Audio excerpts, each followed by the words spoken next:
Folks, our study today is part 4 of our study on the three angels' messages of Revelation 14 and what it calls there the everlasting gospel.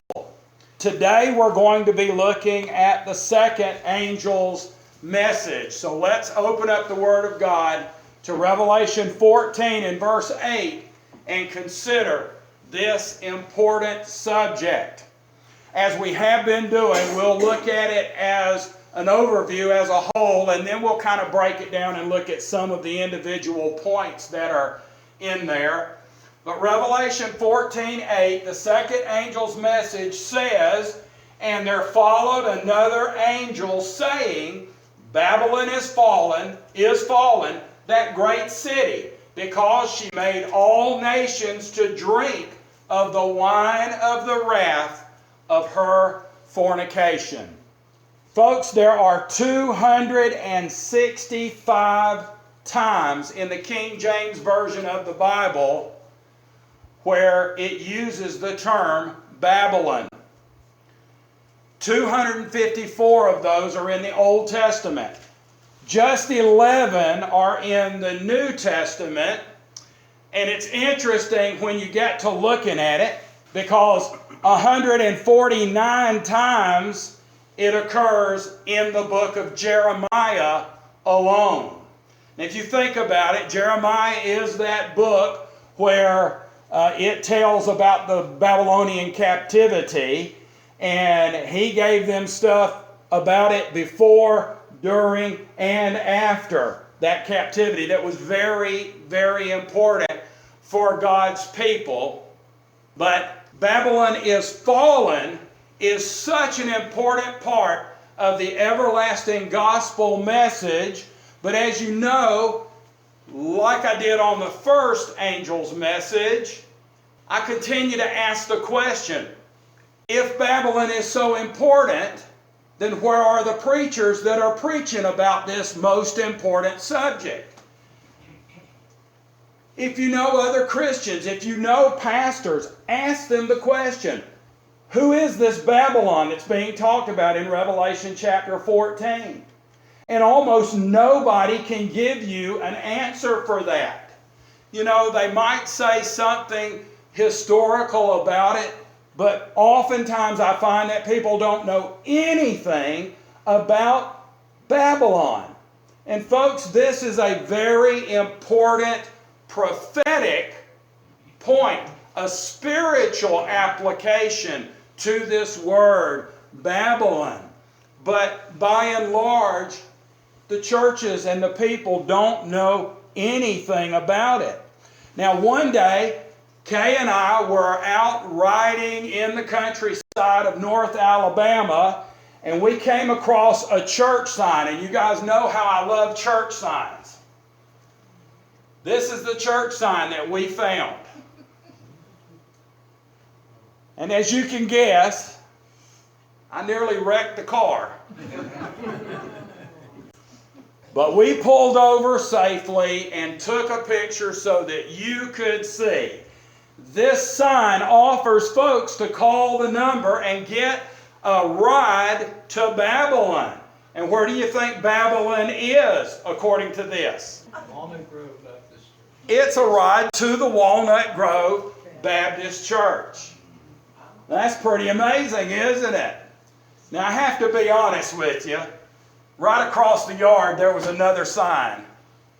And it was Vacation Bible School at Walnut Grove Baptist Church. And if you can read this up here, it's Babylon, Daniel's Courage in Captivity. And guess what? We haven't done too many Vacation Bible Schools, but we did do one, and it was on Daniel, wasn't it? Dare to be a Daniel, we called it.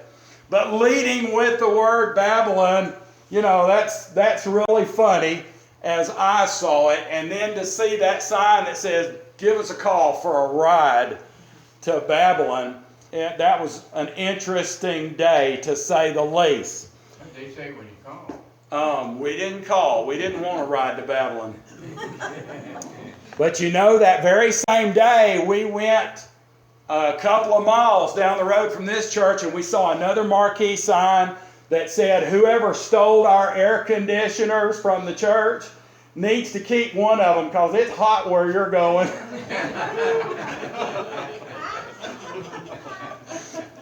You know, we don't believe that, but still couldn't help but be amused by it all.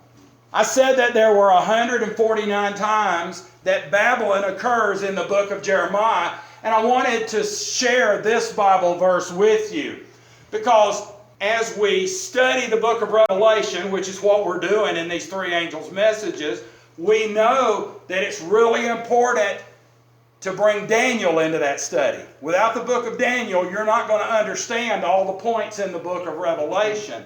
Well, when you study the book of Daniel, this Bible verse is in Daniel 9 verse 2. It says, in the first year of his reign, I, Daniel, understood by books the number of the years whereof the word of the Lord came to Jeremiah the prophet, that he would accomplish 70 years in the desolations of Jerusalem. So, Daniel mentions the fact that he understood the years because he studied the writings of Jeremiah, didn't he? He studied the book of Jeremiah. And so that's a very important set of information that is given to us there about the Babylonian captivity. You know, the Babylonian captivity is strangely important. I didn't put the Bible verse up there, but at the beginning of the book of Matthew, when it's giving the genealogies, it says that from Abraham to David, there's 14 generations. You've read that Bible verse, right? Then it says from David to the Babylonian captivity is 14 generations. And then it says, from the Babylonian captivity unto Jesus Christ is 14 generations. So it's kind of interesting. We're using the Babylonian captivity as a measuring stick, as it were, there. There's two other uses of the term Babylon in the Bible that are not always quite so noticeable. If you go back to the Strong's Concordance and you look up the word Babel, which you know that's the other two uses in the book of Genesis, is the story about the Tower of Babel. And that word means confusion. It means Babel, but it also means Babylon, including Babylonia and the Babylonian Empire. Sometimes when you're studying the Bible, you know, there can be, like there's things said about Ethiopia there.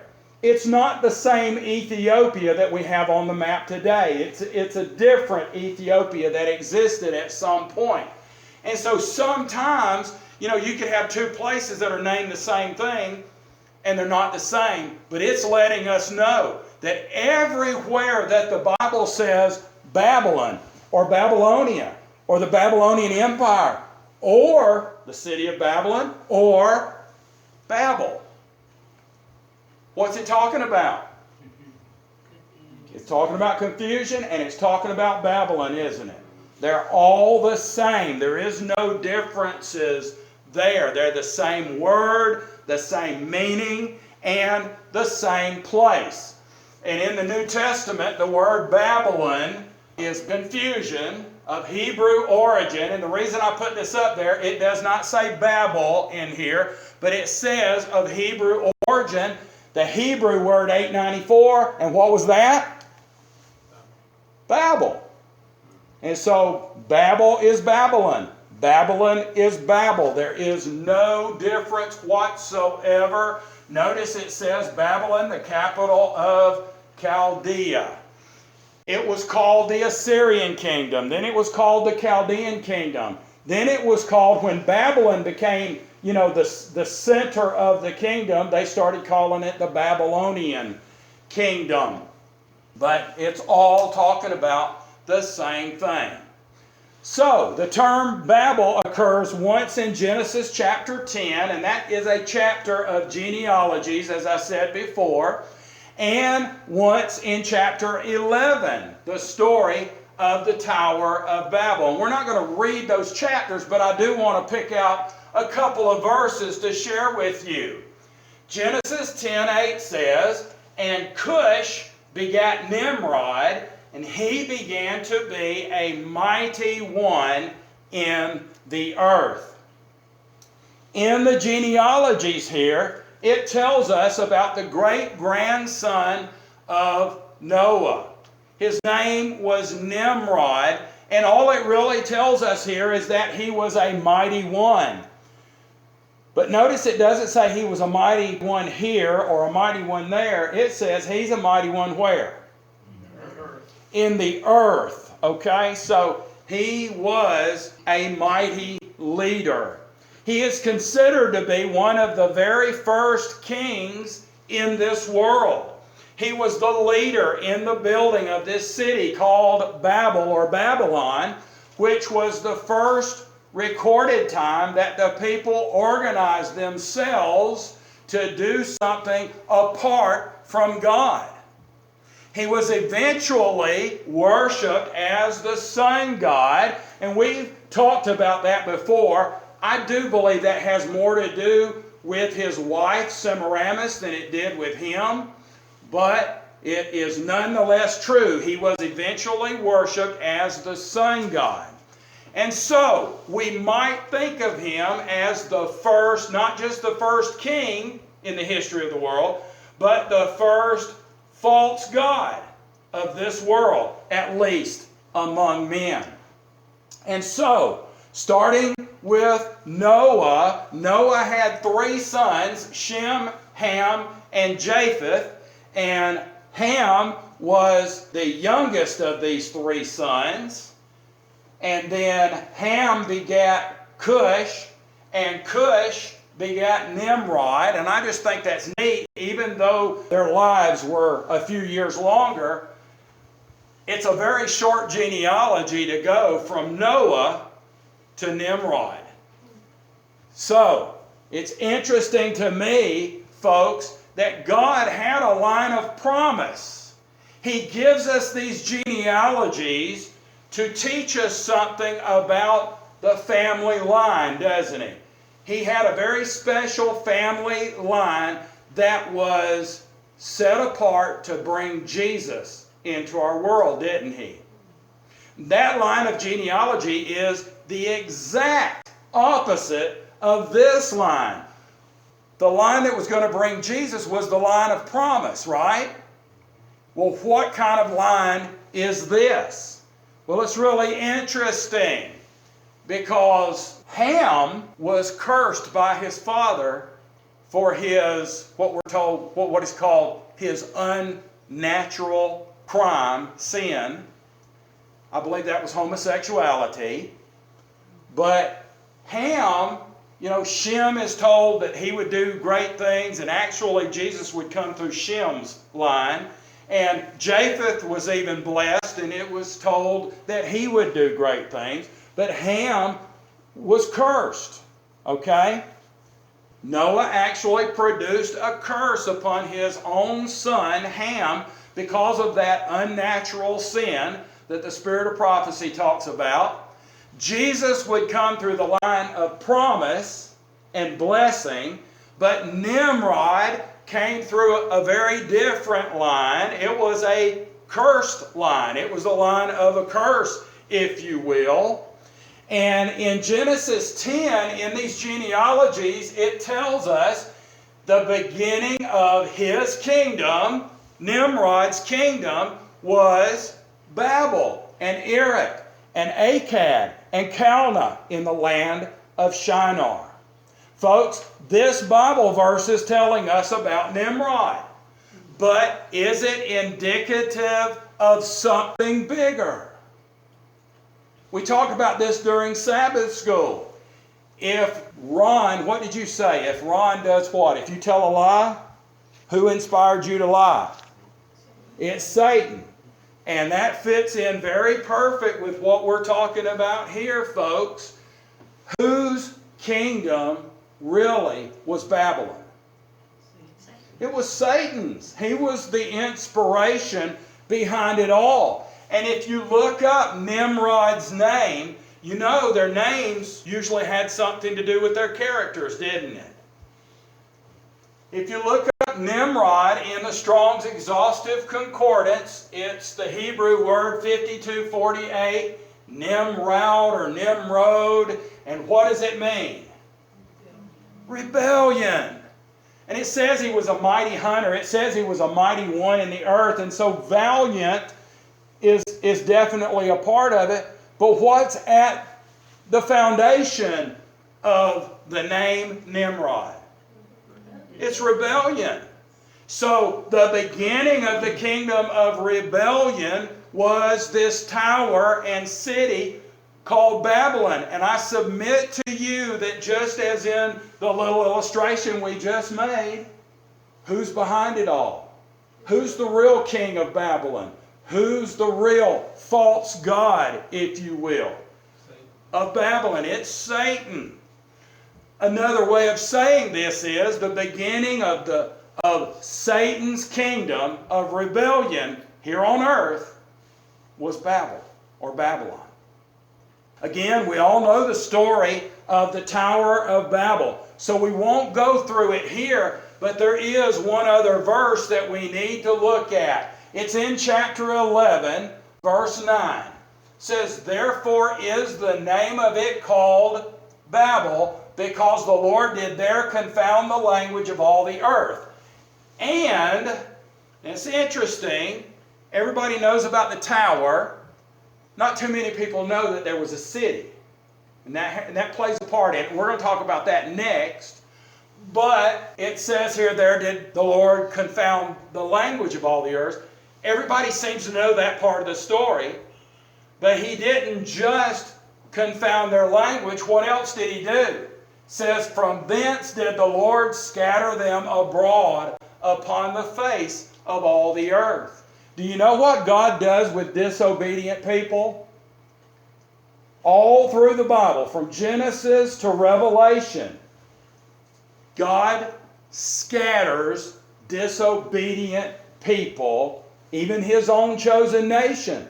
If they were disobedient, He would scatter them apart and send them all over the world. And you know what the promise is if you're obedient to God? He gathers you together and makes a great nation out of you. And those are exact opposites, and therefore I think that's a very important part of all of this. It's interesting, if you read this and take the language as it is written, who named the city of Babylon, or Babel? Nimrod. Well, logic would say Nimrod did. Maybe the town fathers did. But if you read the Bible, it says, "Therefore is the name of it called Babel." So directly or indirectly, did not God name the city Babel? Because they named it Babel because God confused or confounded the language, as well as the scattering of the people abroad upon the face of all the earth. So it wasn't actually called Babel or Babylon until after the confounding and the scattering. Isn't that right? Remember, the name Babel, the name Babylon means confusion.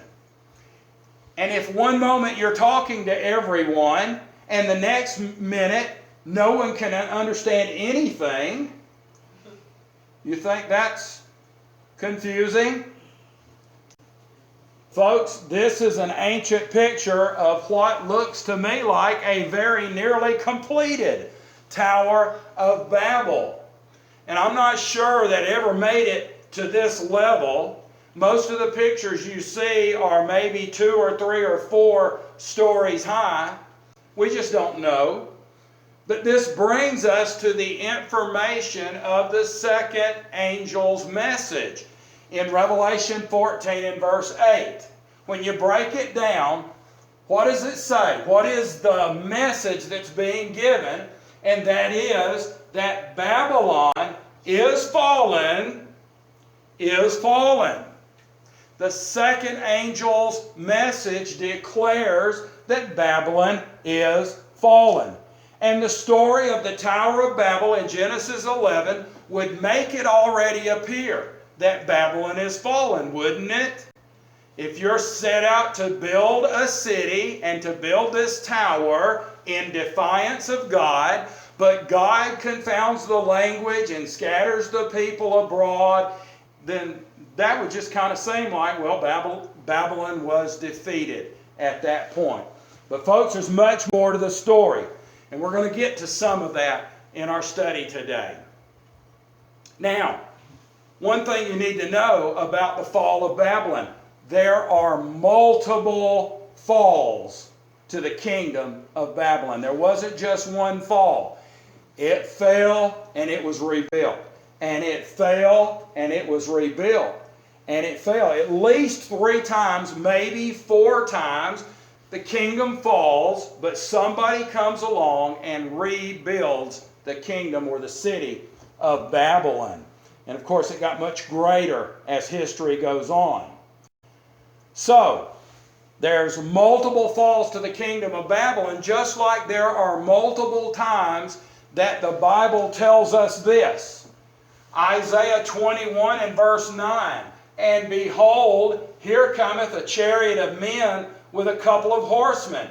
And he answered and said, Babylon is fallen, and all the graven images of her gods he hath broken unto the ground."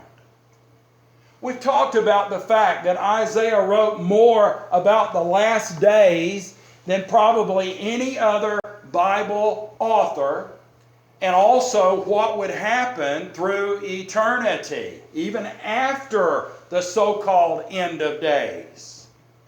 And so it is not far-fetched that he is referring to the same fall here as we just read about in Revelation 14 and verse 8. But how many times does the Bible use something literal to teach us something spiritual? So maybe the fall of Babylon is something historically that had already taken place, but that is to teach us a spiritual lesson in the book of Revelation. The final fall of Babylon in Revelation, is it just literal, or is the real purpose of this information actually spiritual? In Revelation 18 and verse 2, it says it all over again. He cried mightily with a strong voice, saying, Babylon the great is fallen, and is become the habitation of devils and the hold of every foul spirit, and a cage of every unclean and hateful bird. So even though there are multiple falls of the great city of Babylon, wouldn't they all point us to the fact that in the last days, spiritually speaking, Babylon represents something that is fallen? And think about it. The devils here, the foul spirits in this verse, the unclean and the hateful birds, all are spiritually showing us something that is abominable to God's kingdom and His character and His truth.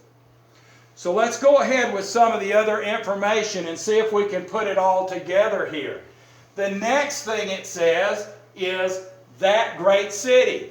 What is the great city? Babylon. There's great meaning to that little phrase, that great city. As I said before, if you go back to Genesis 11, it says, they said, let us build a city and a tower whose top may reach unto heaven. And let us make a name, lest we be scattered abroad upon the face of the whole earth. So they set out to build a city and a tower. We call it the story of the Tower of Babel. And most times we don't even recognize the part about the city.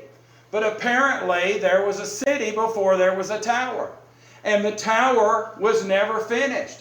But folks, the city gets finished as history goes on. So which is really more important to the story? The tower or the city?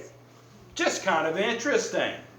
Then in verse 8 it tells us, "So the Lord scattered them abroad from thence upon the face of all the earth, and they left off to build the city." And so verse 8 lets us know that it wasn't just the confounding of the language. There was also the scattering abroad, and it wasn't just the tower, but it had a lot to do with that city. And of course, I said the city was not finished at that time, but folks, there are many Bible verses that let us know that it was indeed finished. I want to share just a couple with you. Isaiah 14 and verse 4 says that thou shalt take up this proverb against the king of Babylon and say, how hath the oppressor ceased? The golden city ceased. Babylon is referred to here as the golden city. And don't you find that interesting? Because the head of gold, right? In Daniel's prophecy, Babylon was the head of gold. Actually, there are 28 times, if you use the computer Bible, there are 28 times that the words Babylon and city occur in the same Bible verse.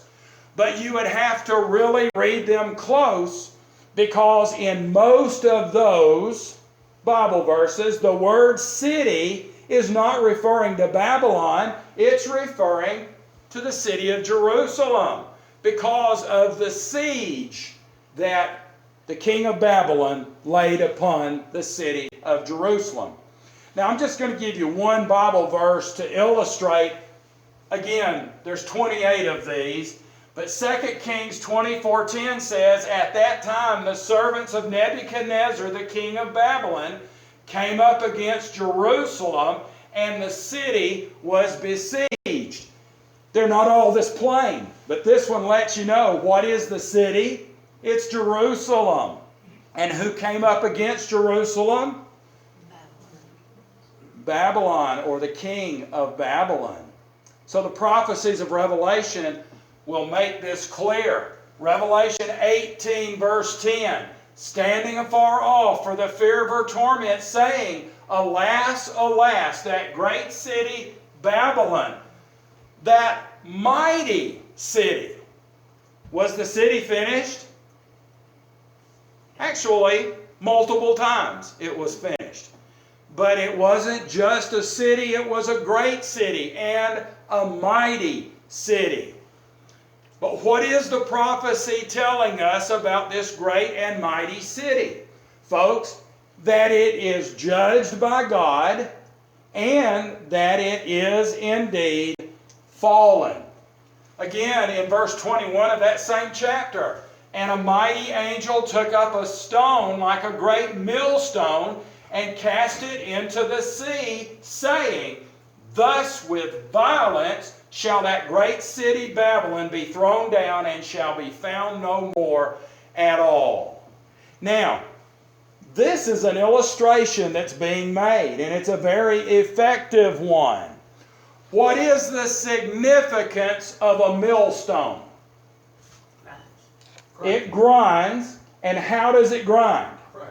It crushes things, doesn't it? Actually, they will have a stone that's laying flat, and then they'll have a stone that usually rolls around. That's the kind of mills we had in this area. And as the one rolls around, it rolls over the grains and it crushes them into powder, flour, cornmeal, whatever it is that you're milling.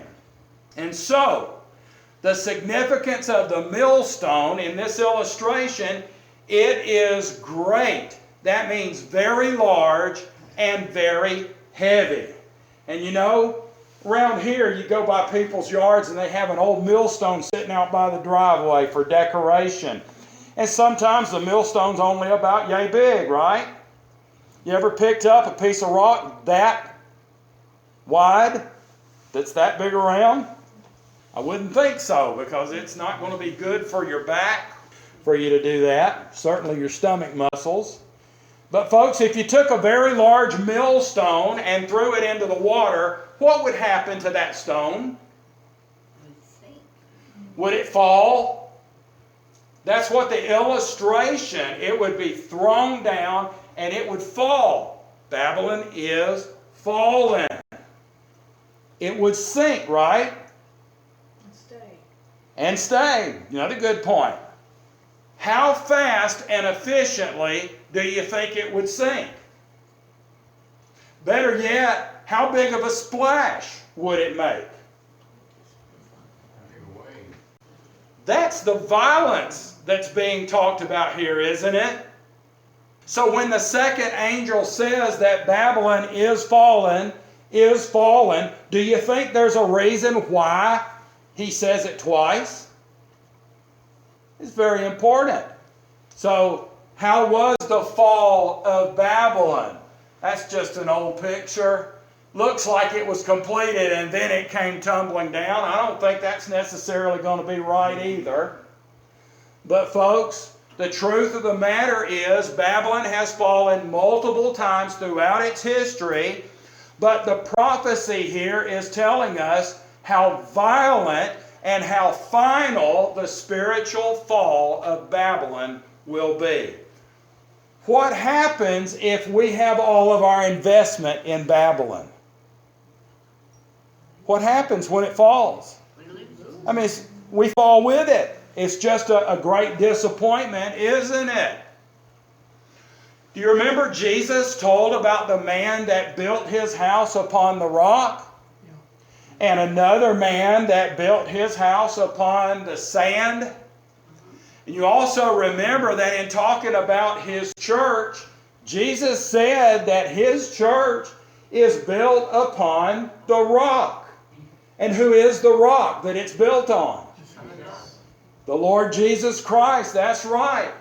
It's not the little pebble Peter, like some people think. If you look at the original language, it says, your name is Peter, and that means a stone.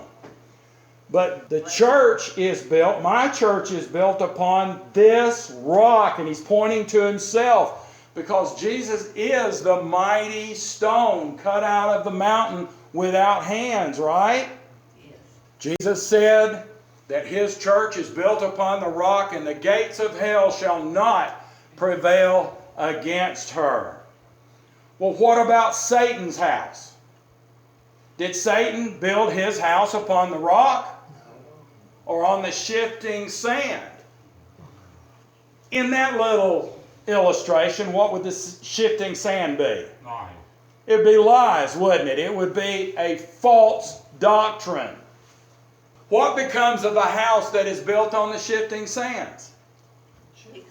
That's the reason I took this old picture that's not necessarily just right, but Jesus said, great was the fall of it. Amen? Now, I've been giving away a lot of bonuses here lately, so I'm going to give you one today. After I'm going back over last week's lesson and doing the edits and all that stuff, getting it ready for YouTube, I was reminded of something as I saw this Bible verse, Matthew 5:14. Last week we were talking about the glory, and we quoted this Bible verse where Jesus says, you are the light of the world. And I failed to point out the last part of this verse that says, a city that is set on a hill cannot be hid. Who is the city in this Bible verse? It's his people. It's the members of his church. It's the light of the world.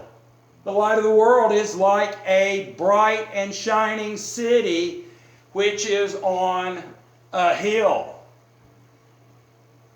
The disciples or the church is the light of the world, and they are a city, according to Jesus. Well, think about it. Babylon, the false or counterfeit church, is a woman, And she's also illustrated as a great city. A woman and a city. So it's Jerusalem. And here in Matthew 5, Jesus kind of uses the same exact illustration, doesn't he? And of course you remember the New Jerusalem in Revelation 21 and verse 2. And I, John, saw the holy city coming down from God out of heaven as a bride adorned for her husband. So the illustration is talking about God's church, right? But what does he say? It's a woman and a city. That's right. And so the next section in our Bible verse for today, it says, she made all nations drink of the wine of the wrath. Reason with me. She, Babylon, the great city, the false church, made all nations drink of the wine of the wrath. In Revelation 17, verses 1 through 4, it says, and there came one of the 7 angels, which had the 7 vials. What's in the 7 vials? Plague. The 7 last plagues, and talked with me, saying unto me, come hither, I will show unto thee the judgment of the great whore that sitteth upon many waters. The whore is Babylon. It's a woman, therefore it's a church. And it sits upon many waters. What are waters in Bible prophecy? Many peoples and nations and tongues and kindreds. And Revelation 17:15 is where we find that symbol. And then it says, with whom the kings of the earth have committed fornication, and the inhabitants of the earth have been made drunk with the wine of her fornication. Now it's interesting. We're going to see one Bible verse where it says that Babylon, this whore, was made drunk. What was she made drunk with? The blood of saints. I mean, the blood of saints. The blood of the saints. That's exactly right. But she makes the inhabitants of the world, of the earth, drunk with this wine of the wrath of her fornication. Exact same wording as we have in Revelation 14:8. She's made drunk with the blood of the saints. That's not hard to figure out. It's power, right? Have you ever heard an illustration anywhere else where it talks about men being drunk with power? Sure, that's used all the time. She was drunk with power, and she had power over the saints, didn't she? She persecuted and she killed the saints of the Most High. That's what the prophecies tell us. And then in verses 3 and 4 it says, so he carried me away in the Spirit into the wilderness, and I saw a woman, the church, sit upon a scarlet-colored beast full of the names of blasphemy, having 7 heads and 10 horns. And the woman was arrayed in purple and scarlet color and decked with gold and precious stones and pearls, having a golden cup in her hand full of abominations and filthiness of her fornication. Folks, what is this cup that is full of abominations? It's full of filthiness. It's full of her fornication. It's the doctrines that she teaches. Satan's house is built on shifting sands. That's lies, right? That's the false doctrines. And while the blood of the saints makes her drunk, she makes almost the whole world drunk with the false doctrines that she teaches. And there's a lot of places where we're going to see this as we go forward in our study. But Jesus put it like this, Matthew 15 verse 9. Jesus said, "In vain do they worship me, teaching for doctrines the commandments of men." If our doctrines are the commandments of men, are they true doctrine or are they false doctrine? They're suspect. They're going to be false doctrines. They can't be the same because there's a distinction made here. You have the commandments of God and you have the commandments of men, and they're not the same. They're very, very different. Almost the exact same words. Jesus said, "Howbeit in vain do they worship me, teaching for doctrines the commandments of men." Later, the Apostle Paul says in Colossians 2:22, "Which all are to perish with the using after the commandments and doctrines of men." Same author in 1 Timothy 4 verse 1 says, "Now the Spirit speaketh expressly that in the latter times some shall depart from the faith, giving heed to seducing spirits and doctrines of devils." Now, you might think, well, the doctrines of devils, that's just being evil. No, folks, the whole world is filled with evil that the devil brings out of people. There's no question about that. But when you call what the devil is doing doctrine, what does that tell us? It's religious. This is what's being taught in the churches in our land. And if we follow after the traditions of men, the commandments of men rather than the commandments of God, what's going to happen to our doctrine? It goes awry, doesn't it?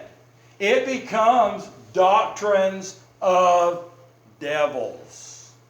Again, the Apostle Paul, Hebrews 13 verse 9, "Be not carried about with diverse and strange doctrines."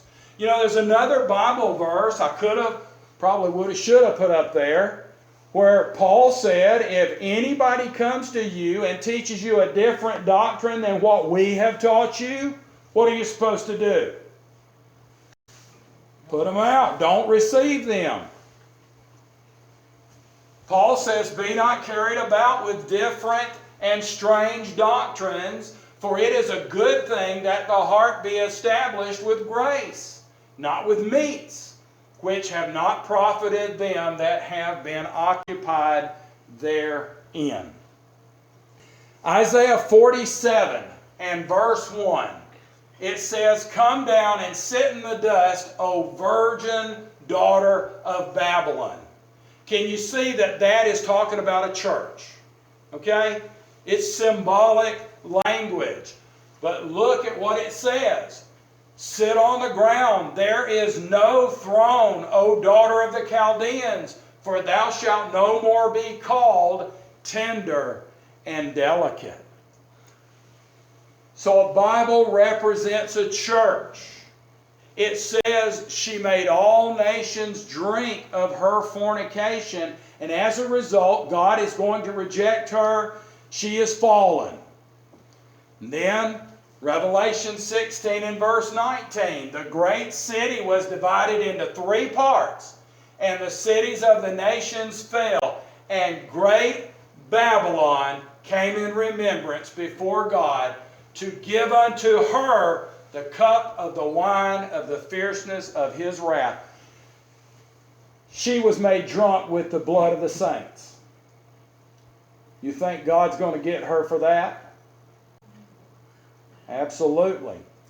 Then she made all the inhabitants of the world drunk with her false doctrine, which is illustrated with the exact words, "the cup of wrath of her fornication." Think about it. What is fornication? That's sexual sins, right? All right? So the illustration comes out, a woman is a church. A faithful woman is going to be faithful to her husband every minute of every day forever. What is an unfaithful woman going to do? She's going to be unfaithful, and that's what fornication is talking about. Sexual sins. It's just an illustration, but it's a very good one that I think we can all understand very easily. And so, she makes the world drunk with her false doctrines, and almost the same wording is used now to talk about the judgment of God that's going to be poured out on her. It says He's going to give unto her the cup of the wine of the fierceness of His wrath. She poured out her wrath upon the world, didn't she? And so the punishment fits very well. That last part is about the fornication. And I saved it for last because it really means something. That means an unfaithful woman. So a wife, a good wife, would be a faithful woman. An unfaithful wife would be an unfaithful church, an unfaithful woman. And if you wanted to make her the worst woman possible, how would you illustrate her? As a whore, as a harlot, right? And so it's like she is professionally unfaithful. It's an always thing, okay? So let's talk about her fornication. Zechariah 2 verse 7, deliver thyself, O Zion. Zion is an illustration of God's church, but it says that they dwellest with the daughter of Babylon. And so what happens? She becomes tainted as well. Revelation 17 verse 5 really hits the nail on the head. It says, and upon her forehead was a name written, Mystery Babylon the Great, the mother of harlots and the abominations of the earth. The mother of harlots. You know, the harlots usually have a leader. They call her the madam, you know. But they have a leader. They have somebody that's in charge of them. Actually, the one in charge of them benefits from them. Uses them, if you will, right? To make a living at it. And so, Babylon the Great is the mother of harlots.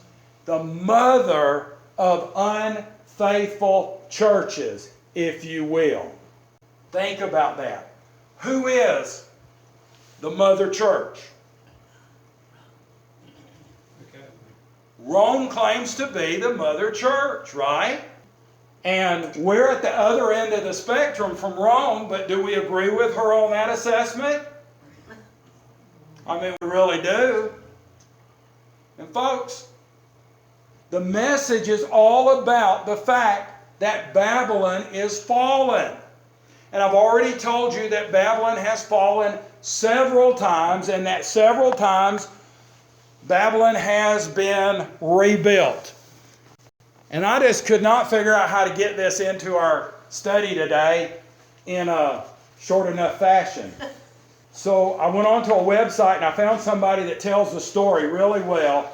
And this is just 3 pages long, but I printed it out so that you guys can take these with you. So there's been a few times that Babylon has fallen. There's been a few times that Babylon has been rebuilt. But God gave Isaiah a prophecy many, many centuries ago where he said that Babylon was going to fall and that she was never going to rise again. He specifically says, in Babylon, the glory of kingdoms, the beauty of the Chaldees' excellency, shall be as when God overthrew Sodom and Gomorrah. And that really kind of says it all. How complete was the overthrow of Sodom and Gomorrah? Dust, ashes. Okay? And so this is likened to that, even though we're talking about spiritual things more than we're talking about physical things. But There's a specific prophecy given in Isaiah 13 where Isaiah said that God had showed him that Babylon was going to be destroyed, that it was not going to be rebuilt, and it was never going to be inhabited again except by the owls and the bats and the lizards and those kind of things. And you know, Sure. this is the most interesting account of all of that I've ever seen before in this paper. You may have heard about this before, but this is an interesting read because it shows how that Babylon was destroyed and even before this prophecy, but it becomes the greatest city in the world. I mean, by worldly standards, it was the biggest and greatest city in the world. And then it got destroyed. But Isaiah said it was going to be destroyed by the Medes. And it was destroyed by somebody else. And so now it looked like, well, the prophecy in Isaiah, there's no way it can come about because it's already gone. But guess what? It got rebuilt. And guess what? It got destroyed by the Medes. Just exactly what God said would happen, did happen, and it has never been inhabited as a city since. And really and truly, if you look at the pictures, and I used to have a picture where it had a goat and something else in the picture. I mean, it's just like the Bible said. It's mostly ruins. But part of the prophecy said that they would never again inhabit Babylon.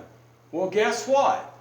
There's been a nice little list of desperate rulers that have come along that said they're going to defy God in the Bible and they're going to rebuild Babylon. And I think I'm right in saying that Saddam Hussein was the last one that did this. And he actually rebuilt some palaces and he rebuilt some buildings over there. And I could have showed you pictures where there's brand new Babylonian-looking buildings that are over there. But the Bible stands true. They're not being inhabited.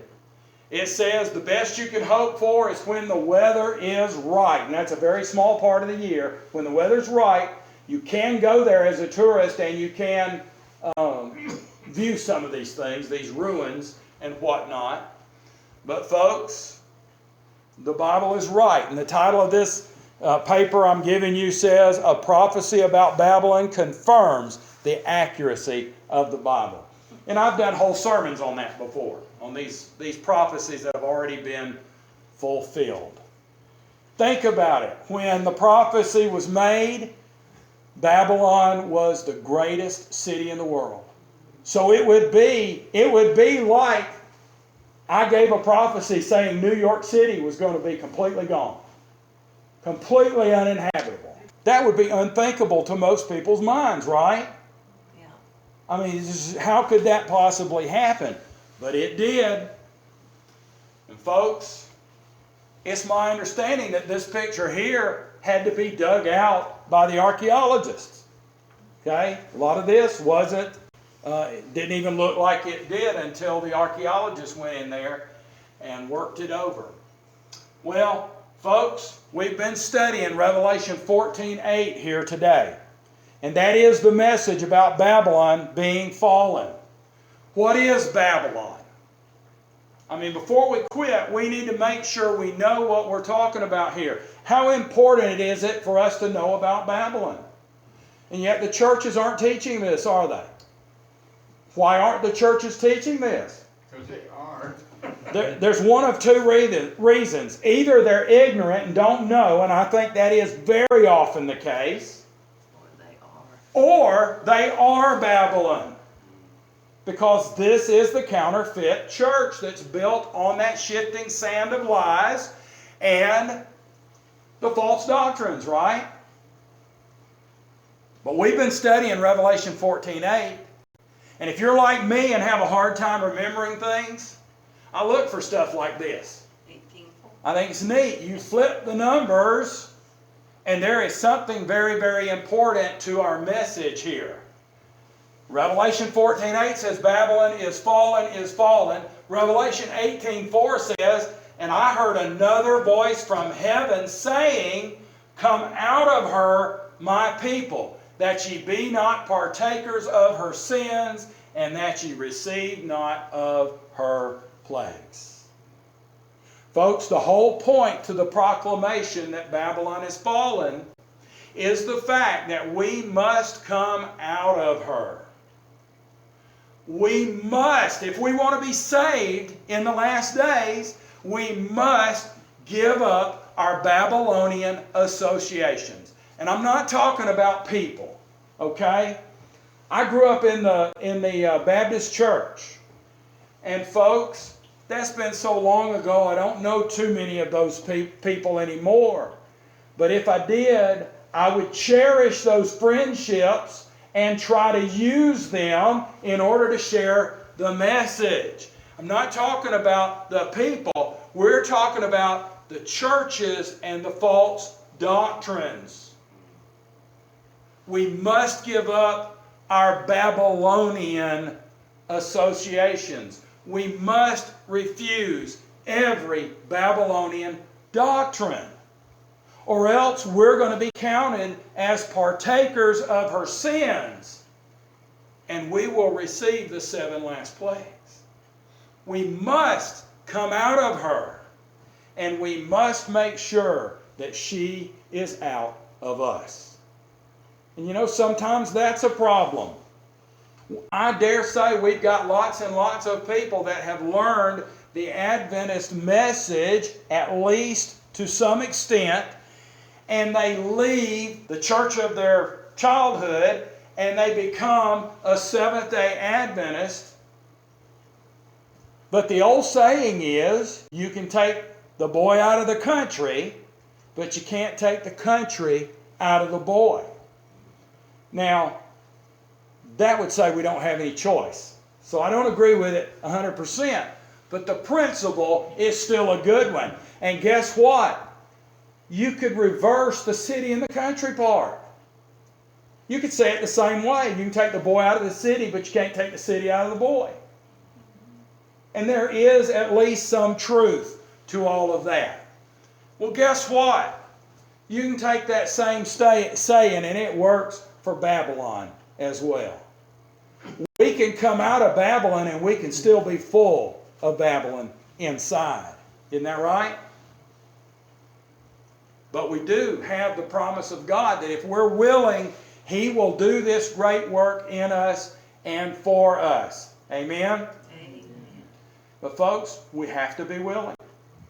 We have to truly be willing. We can't just try to hypnotize ourselves to say, well, God's going to take care of everything and I don't need to do anything. I'm fine just like I am. That's not the way it works. He's asking us to come out of the error. Come out of the darkness and come to the light, right? Come to the truth. We must be willing. And folks, we must let it all go. And you know, from time to time, we'll talk about more things than just what's in the 3 angels' messages, because I think there's an awful lot that fits in to this category of things that we need to be coming out of, and we need to make sure they're out of us, out of our houses, out of our minds. But this is the 2nd angel's message. Babylon is fallen. Those doctrines that so many people in the world love and want to hold on to are what we just read a moment ago, abominable things. Right? And we have to let them go. Okay, would you come up, and we want to turn to number 327 in our songbooks and sing for our closing song, I'd Rather Have Jesus.